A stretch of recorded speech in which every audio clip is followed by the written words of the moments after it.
All right, so this morning's session, we're going to look at the mitral valve. We're going to start with mitral stenosis. So, of course, you should know everything about the normal mitral valve. And now we're going to go on to the disease mitral valve. So, when we talk about mitral stenosis, just like stenosis in any area, it's a narrowing. So, what we're saying that the mitral valve essentially is not opening to its full extent. The normal mitral valve is about 4 to 5 centimeters squared. So immediately you realize that the mitral valve is a little larger than the aortic valve. Okay, so it's a little bit larger than the aortic valve. And then the most common cause for mitral stenosis. So you have to look in all comers. So worldwide, the most common cause for mitral stenosis is rheumatic heart disease. Now, rheumatic heart disease is a problem mainly for the developing countries. In the developed countries, we don't see much of that. We don't see much rheumatic mitral valve disease, but for patients, people who travel from the developing country um, to the United States, to Europe, then we'll see those individuals. But people who grow up in the developed countries, we don't see a lot of it. Okay. But once you go to developing country, you're going to see a lot of mitral stenosis, rheumatic mitral stenosis. We tend to see senile degeneration. That is, you know, when individuals get older, there's a tendency for structures to degenerate. And when structures degenerate, they tend to become calcified. So we see a lot of patients with mitral annular calcification, and it can be very extensive and then cause obstruction to the mitral valve. So senile degeneration or senile calcification, we see a lot of those. Infective endocarditis can obstruct. You can get a vegetation that obstruct the mitral orifice, giving rise to mitral stenosis. Tumor, you know, um, patients who have a left atrial myxoma, uh, it's very common for when the mitral valve open, the tumor to plop into the mitral valve orifice and blocking blood from getting out of the left atrium. So they will present like a mitral stenosis. But once you do your echo or any imaging modality, you'll see that it's a tumor that's obstructing the mitral orifice. All right, so those are some of the more common cause. What are the signs and symptoms of mitral stenosis?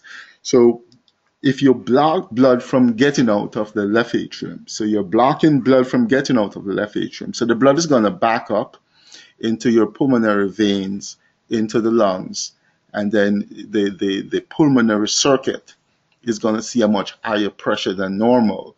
So you will get pulmonary hypertension. It's going to impact the right side of the heart. So you can get right ventricle, right atrial enlargement. So, it is, once you obstruct blood from getting out of the left atrium, there's a sequence of things, starting with left atrial enlargement. So some of the largest left atrium you're going to see is from mitral stenosis, and a combination of mitral stenosis and mitral regurgitation. You'll see very huge left atrium. But as we said before, the pressure is going to build up in the left atrium. It's going to be transmitted into the pulmonary vein and into the lungs. So the patient's going to have shortness of breath, or they can develop pulmonary edema, and then that pressure is going to transmit it back into the pulmonary arteries, the pulmonary trunk. Patient's going to develop pulmonary hypertension, So therefore, the right side of the heart is going to see increased pressure. It's going to get dilated and stuff. So shortness of breath, initially it's going to be an exertional shortness of breath. Then PND, the patients go to bed, sleep for a couple hours, then have to jump up and sit up in bed to breathe. Orthopnea means they cannot lie flat. They have to prop themselves up. So, patients, as the disease progresses, patients will tell you that they use 2 pillars, 3 pillars, then they can only sleep in a chair. Palpitation, because one of the, when you have an obstruction to the mitral valve, the heart is going to try and compensate. And so you might develop a tachycardia. They may develop sinus tachycardia as a compensatory mechanism. But as the left atrium gets larger and the pressure increases in the left atrium, one of the common arrhythmia is atrial fibrillation.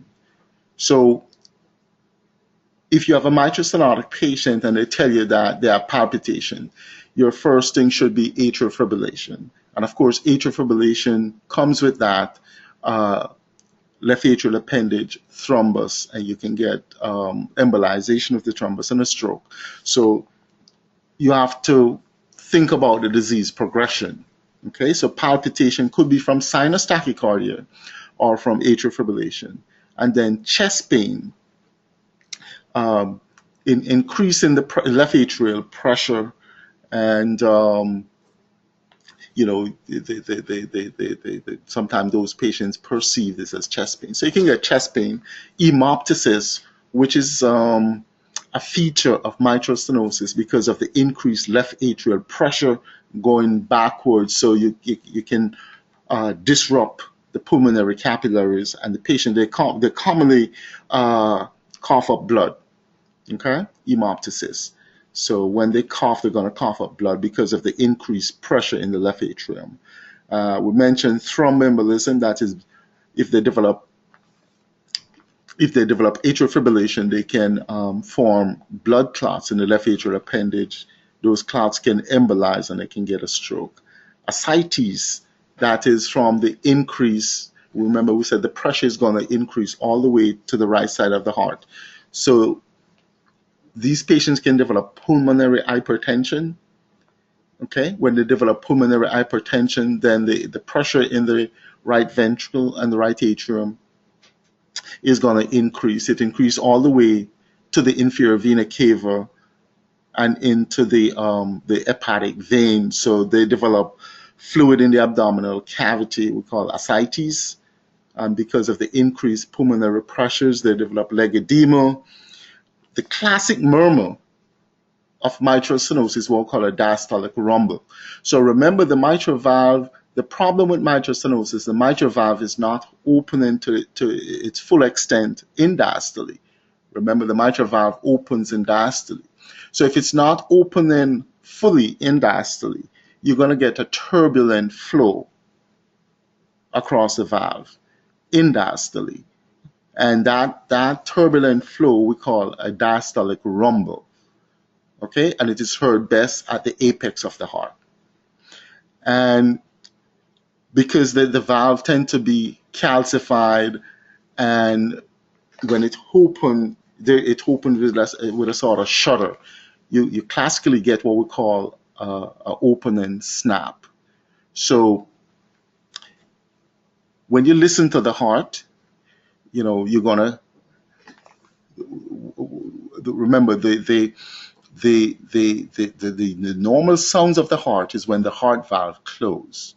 So, and systole is when the mitral valve closes, usually. Okay, systole is when the mitral valve closes, and then the heart contracts and force blood through the aortic valve, and then at the end of systole, the aortic valve closes. So the systolic timing is from what we call S1 to S2, because when the mitral valve closes, you hear S1. The heart contracts, push blood through the aortic valve into the aorta, and then at the end of systole, the aortic valve closes. So, and when the aortic valve closes, that's what we call S2. So the interval from S1 to S2 is systole. And then at the onset of diastole, the the the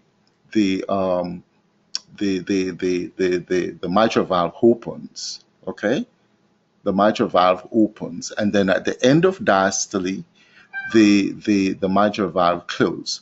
So diastole would be from S2 to S1, and systole would be from S1 to S2. Remember, the onset of diastole is when you usually can only hear when the valve closed. So we have to assume that the onset of diastole is when the aortic valve closes and then the mitral valve opens. So at the onset of diastole, when the aortic valve closes, that is S2. Just after your S2, when the mitral valve opens, because it is restricted from opening fully and it's usually calcified, you hear what we call a S2. And you can use that S2 open and snap interval to determine the severity of your mitral stenosis. The shorter the S2 to the open and snap interval, the more severe the mitral stenosis. But that is for people who actually gonna evaluate these patients. Okay. All right. So let's move on. All right. So this is a classic case of a rheumatic mitral stenosis. And in diastole, of course, all your echoes should be gated. And in diastole, you can see that the anterior mitral leaflet, well, both leaflets. So your anterior mitral leaflet is a bit thickened. Your posterior leaflet is a little bit thickened. But the classic feature of a rheumatic mitral valve is what we call the acoustic configuration of the anterior mitral leaflet. And, just like our acoustic of the little bending at the end of it, you can see that. And that is classic. Once you see this phenomenon, you can almost always make your diagnosis of rheumatic mitral stenosis. Of course, you have to take the other aspect of the history into consideration. So the bending at the end of the valve and thickening, okay, and then if you're just looking at it, you can see the left atrium is enlarged, and if you inquire, you'll find it's a younger patient, probably in their 40s or 30s. Okay, so all right.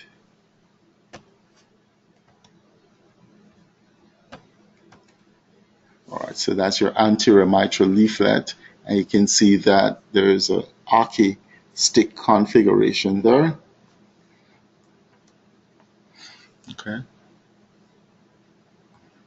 And then when you measure the left atrium, it will be enlarged. And then if you look at it in the short axis view, you can see thickening of the mitral leaflet, and you can see narrowing, and you can do what we call planimetry. Planimetry. That means you're going to plane the area that you're seeing.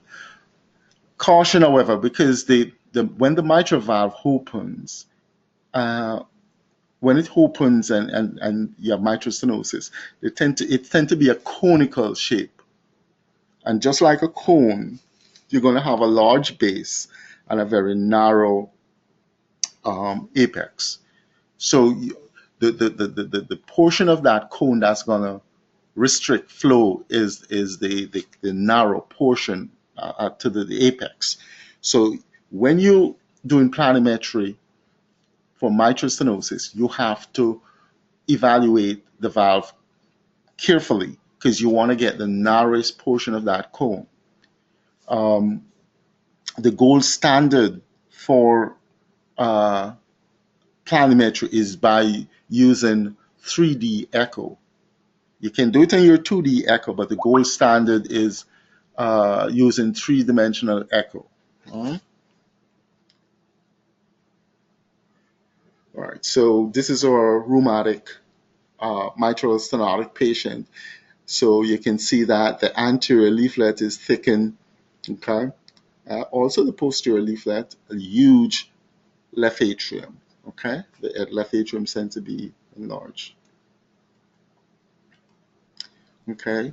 So again, in diastole, the valve opens, and if you have seen enough normal mitral valve, you know that this opening is not normal, okay? And then in systole, the valve is closed. Huge left atrium, okay? All right. How do we assess mitral stenosis? What tools do we uh, need to assess mitral stenosis? So one means of assessing mitral stenosis is looking at the gradient. So think about it. If you have obstruction to the mitral valve, then the blood cannot get out, and so the gradient across the valve is gonna be increased. The gradient is gonna be increased. However, the gradient is fraught with a number of problems. It depends on the flow. If you have a large flow across the valve, that's going to increase the gradient. If you have increase in heart rate, then that's going to increase the gradient as well. If you have mitral regurgitation, because the nature of mitral regurgitation, you're going to have a lot of blood going back into the atrium. So that's the forward flow across the valve is going to be increased, and hence the gradient. So the gradient is affected by a lot of things, and you have to take this into consideration when you're using the gradient. For you to use the gradient to assess mitral stenosis, it has to be a resting heart rate. The heart rate has to be resting. You can't use a patient who have tachycardia, and then you need someone with a normal cardiac output. So if you have a pregnant patient, you can't use these values because pregnancy is going to increase cardiac output. So any situation where you have increased cardiac output, you can't use these values because you're going to get increased flow and increased gradient as a result of that. But we use the mean gradient, okay? Not the peak gradient, the mean gradient. So to get the mean gradient, you have to trace the mitral inflow. You have to trace the mitral inflow, and your computer will give you the mean gradient. So these are all values, okay? These are old values. The current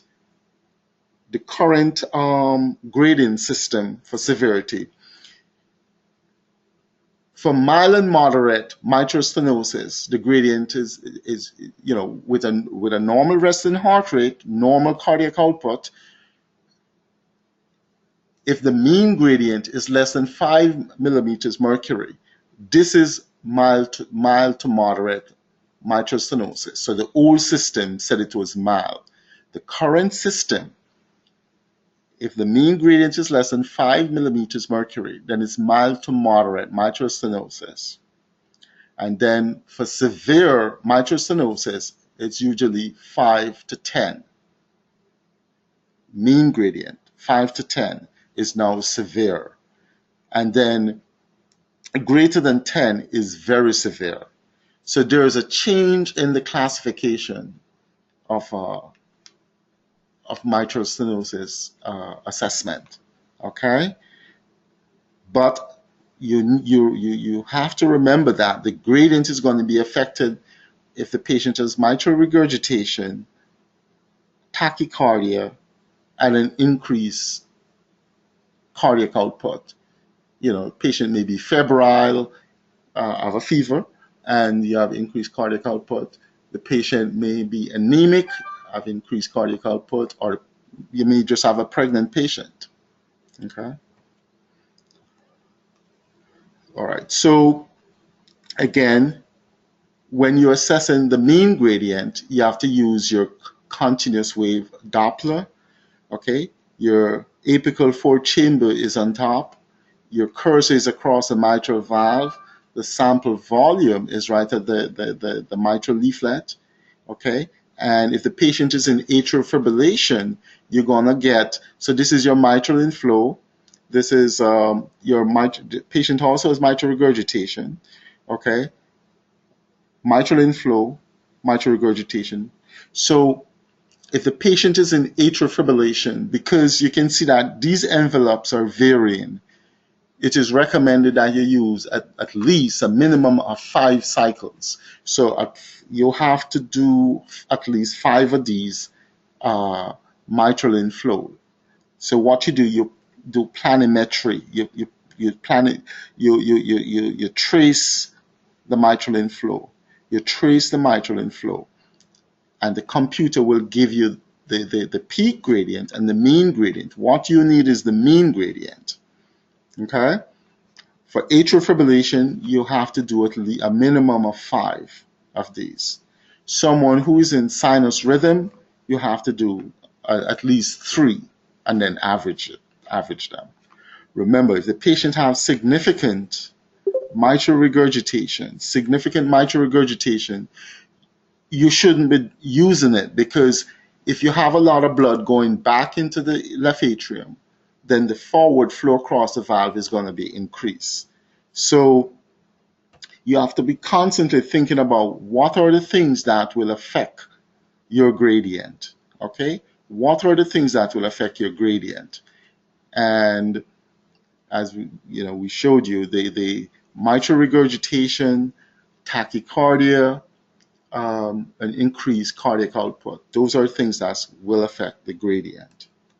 All right. So using the mean gradient to assess the severity of the mitral regurgitation. So we went over that. You can use planimetry. You can plane the area.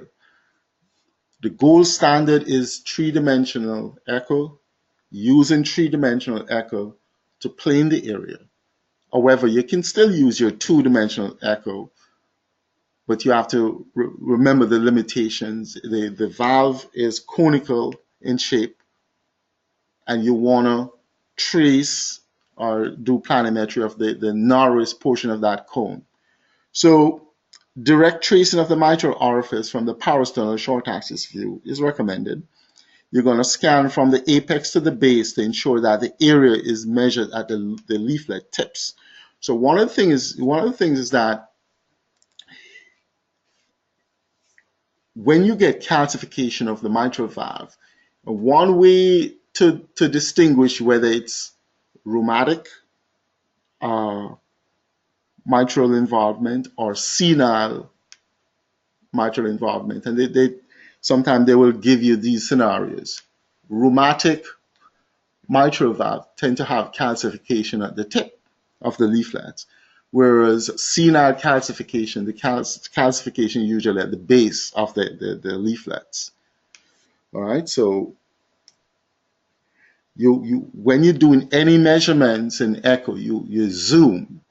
You have to enlarge your image, because once you enlarge your image, then the error will be less. The error in measurement will be reduced by zooming it. Okay, so again, the mitral valve in mitral stenosis, with rheumatic mitral stenosis, is conical.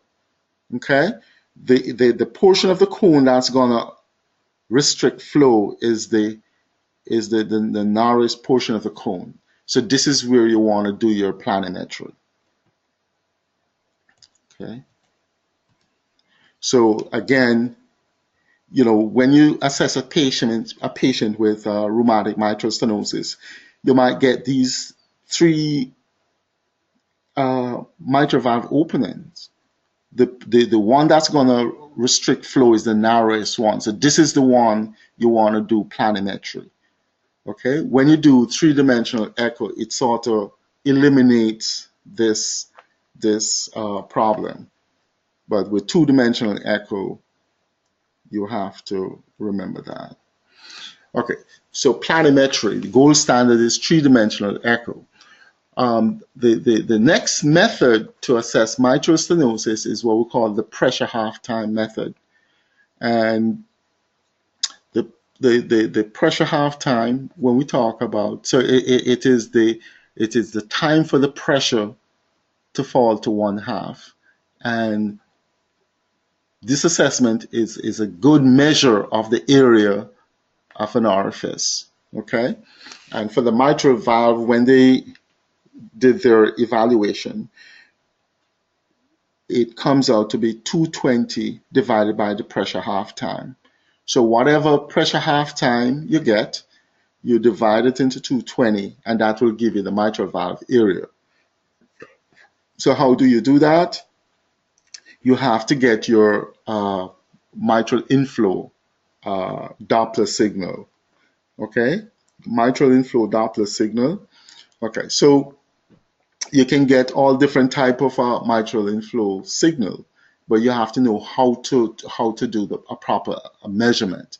So this is your mitral inflow. You have your E velocity, A velocity, and then it might curve down like that. Okay, you don't want to drop your thing from the top. You want to do it at this portion. Okay, so you put your cursor, okay, and it go to the baseline. So again, you need to remember the relationship between deceleration time and pressure half time. Okay, the relationship between deceleration time and pressure half time. The pressure half time is 0.29 times your deceleration time. So even if you go straight to the base and your computer gives you a deceleration time, you can quickly convert, you can quickly calculate your pressure half time, and the mitral valve area will be 220 divided by that pressure half time, and it will give you the mitral valve area. Okay, so you'll have to know if the measurement is not done properly, then you're gonna give an incorrect assessment. So this is a case, an actual case. So your two-dimensional echo is on top. Your cursor is across the mitral valve. Sample volume is at the mitral valve, and so these are your mitral inflow envelopes. Okay, so their diastolic envelope, your ECG is on top. So when you're doing your pressure, so you want to do at the nice flat portion, and you put your cursor there. All right, on your echo machine, you'll have the ability to pull up pressure half-time assessment, and then when you pull up pressure half-time assessment or even deceleration assessment, then you put your cursor and it will give you the value.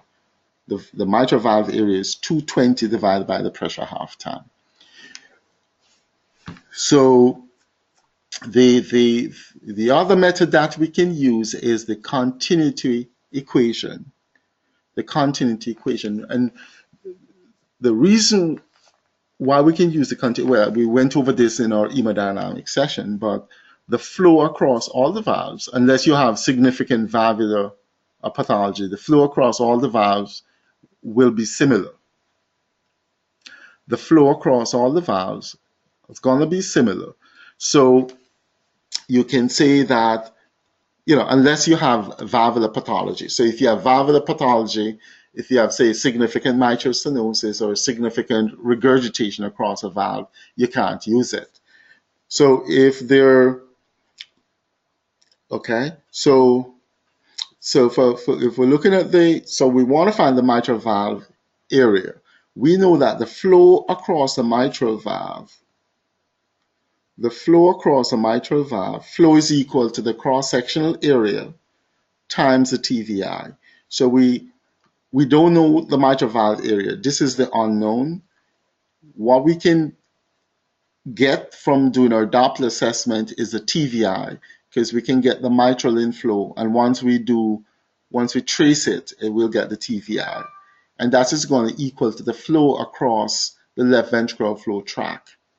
It's going to equal to the flow across the left ventricular flow tract. The flow across the left ventricular flow tract is the LVOT diameter. So, it's the area of the LVOT times the TVI of the LVOT. We know that the area is 2 pi r squared, and when we simplify that, we get 0.785 times d squared times the LVOT TVI. Okay, so to get the mitral valve area, once we divide our flow across the LVOT and we divide it by the mitral valve TVI, we get the mitral valve area. So that's the continuity equation. Okay, so flow across the LVOT divided by the mitral valve TVI. Okay, so the continuity equation, very important. So you have to know how to do that. Okay, you can't. All right, let's move on. All right, you can also use your PISA method to evaluate, to calculate the mitral stenosis. If you remember what we said, the flow at PISA is going to equal to the flow. So when you have mitral stenosis, all right, when you have mitral stenosis, you can't get blood going into the left ventricle. All right, you can't get blood going into the left ventricle. So you're going to get a flow convergence. That is going to give you a flow convergence. Okay, and then again, the flow at PISA is equal to the area of that hemispheric times the Ellison velocity. The area of your hemispheric, the hemisphere that is formed is 2 pi r squared. Ellison velocity is what you get in your machine. So that flow convergence is going to equal to the flow going across the mitral valve. So it's that flow across the mitral valve is the mitral valve area times your peak mitral velocity. Okay, so the flow convergence, which is your flow convergence is going to be on the ventricular side. Okay, is equal to the hemispheric, the area of your hemisphere times the Ellison velocity. And that is going to equal to the flow going across the valve, which is the valve area times the peak mitral velocity. So just rearranging that equation, the mitral valve area is equal to the flow convergence divided by the peak velocity. However, when you have mitral stenosis, it's not like when you're evaluating for mitral regurgitation. The valve here is going to have an angle. It's going to be because it is stenotic. Okay, so it's going to be stenotic. So you're going to have what we call an opening angle. So when the valve is flat, the opening angle is so when the valve is flat, this angle is 180 degrees. So your opening angle would be 0. But when the valve is stenotic, it's not going to be flat. So this angle is not going to be 180 degrees. So you have to put whatever angle this is. Okay, yeah, it's a correction factor. So whatever angle this is, you're going to put it above 180. If it was flat, then it would be 180 over 180, which is 1. So this correctional factor takes into consideration this angle because the valve is not going to open as in a normal valve. So you have to do your correction. All right. So mitral valve area, Adelson velocity, the maximum velocity of the diastolic mitral inflow, that's VM. And then we talk about the opening angle of the mitral leaflets. So another important thing when you're assessing mitral stenosis, so you wanna get, of course, I mean, if it's, you have to get your history from the patient, find out, important thing where the patient live. I mean, you have to know, did the patient have rheumatic fever as a child? If it's an older patient, you have to know that. Also, you have to find if the patient is symptomatic. Okay, so your detailed history and physical examination, then your echo assessment. So your echo assessment is very important because you can do a number of things. You can just treat the patient medically, or you can determine if the patient needs valve repair or valve replacement. So, by doing your histophysical examination and then your echo, the echo is very crucial in that regard. Again, if you see an archistic configuration of the anterior mitral leaflet, that automatically suggests rheumatic mitral stenosis. And it's very, very classic. Okay, once you see that archistic configuration, you won't forget it. It's classic. And there are a number of things that we can use to assess the patient if a valve repair is better than, say, a valve replacement. Okay, we have a scoring system that we use, and this is the so-called Vaughan Wilkins scoring system. Okay, so it's the Vaughan Wilkins scoring system, and sometimes it's just referred to as the Wilkins scoring system. So when someone comes to the echo lab for assessment of mitral stenosis, we have to give a type of scoring system. Okay, I usually don't give an actual number. What I will do, I will give you all the information for you to get the number, or for the treating physician to get the numbers. So these are the things that you're going to look at in the echo lab to give a scoring system. Again, the Vaughan Wilkins scoring system. You're going to look at the mobility of the valve. Okay, you're going to look at the thickening of the mitral valve. You're going to look at how much calcification there is. And then you're also going to look at the subvalvular apparatus to look at if there's thickening and shortening of the subvalvular apparatus.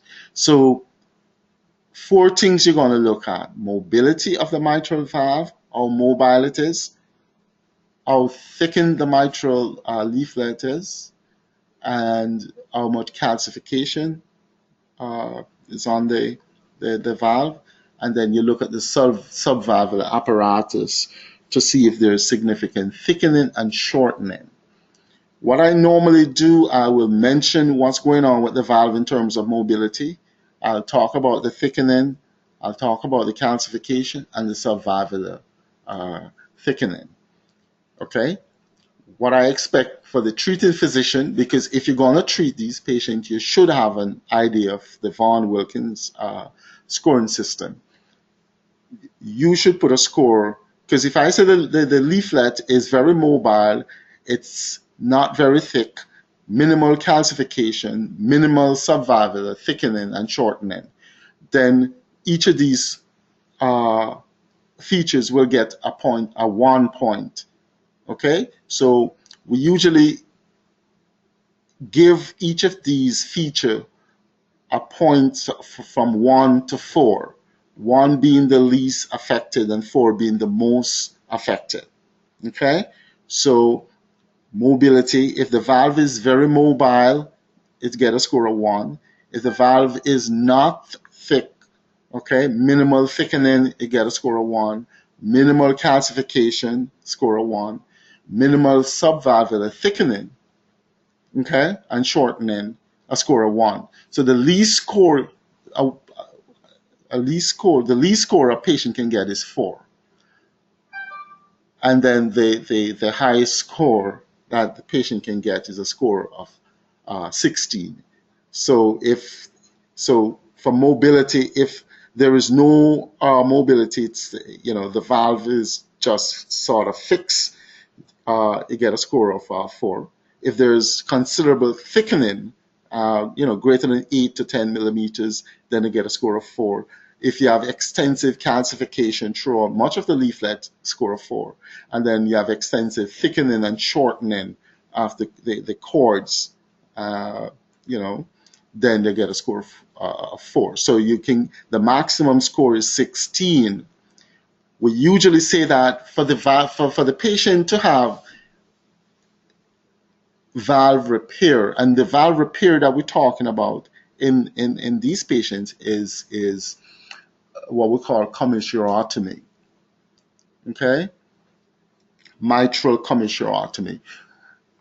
Again, the problem with mitral stenosis is that you tend to get fusion at the commissures. You get commissural fusion. So if you have a Vaughan Wilkins scoring system, if you have a Wilkins scoring system of less than 8, if you have a Wilkins scoring system less than 8, you can actually break up, you can separate the commissures. You can either use a balloon, so you can go up into the mitral valve and you can use a balloon to do that, or you can open you can open the patient chest, go into the heart, and you can use your fingers to break up the fusion. Okay, but you need a Wilkins score of less than 8 would suggest that you can do that. All right, so for mitral stenosis, okay, for mitral stenosis, you have to know the grading system. And as I mentioned to you before, this grading system is somewhat updated a little bit, okay? So when we talk about severe mitral stenosis, we talk about a valve area less than 1 centimeter squared. Valve area less than 1 centimeter squared. So when you do your continuity equation or your pressure half time, if the valve area is less than 1 centimeter squared, then it's severe. The current guidelines say that for severe mitral stenosis, the gradient is between 5 and 10. Okay? 5 and 10 is severe. Greater than 10 is very severe. And then moderate and mild is less than 5. And again, the pulmonary pressures will get higher the more severe your mitral stenosis. So if you get a pulmonary artery systolic pressure of, say, 50, that's in keeping with severe mitral stenosis. Less than 30 is in keeping with mild to moderate mitral stenosis. Again, the heart rate and the flow is important when you're talking about the gradient. The gradient across the mitral valve will be affected by if the patient has mitral regurgitation, if the patient is tachycardic, or if the patient have increased flow cardiac output. All those things will affect the gradient. Okay, so the new classification for severe mitral stenosis, gradient between 5 and 10, and then very severe, it's greater than 10.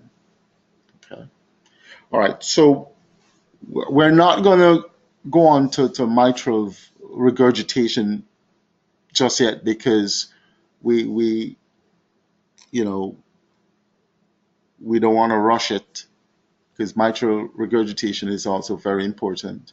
So we're not going to rush it. We're going to